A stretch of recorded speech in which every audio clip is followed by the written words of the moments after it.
দেখো আজকে মেনুতে কি কি হয়েছে দেখাচ্ছি। এটা হচ্ছে গন্ধরাজ লেবু, ভেন্ডি সিদ্ধ, কুলটুলি ভাজা, আর এটা কাঁকরোল দিয়ে আলু দিয়ে পেঁয়াজ দিয়ে ভাজা, মুসুরির ডাল, ছোলার ডালের বড়া বড়া করে আলু দিয়ে এরকম হয়েছে করেছি, আলু ভাজা, ডিমের বড়া, আর দেখো পাঁচমিশালি তরকারি, মাছের ডিম দিয়ে করা হয়েছে।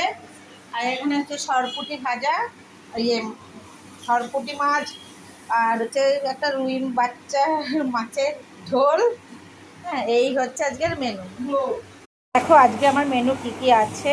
ভেন্ডি সিদ্ধ, লেবু, ডাল সিদ্ধ, আলু ভাজা, কুলটুলি ভাজা, কাঁকরোল দিয়ে আলু দিয়ে পেঁয়াজ দিয়ে ভাজা, বড়ি আলুর ঝোল, মিনি ঝোলটা এমনি শুকনো নিয়েছি, আর এদিকে পাঁচমিশালি তরকারি, মাছের ডিম দিয়ে আর বড়ি দিয়ে হয়েছে।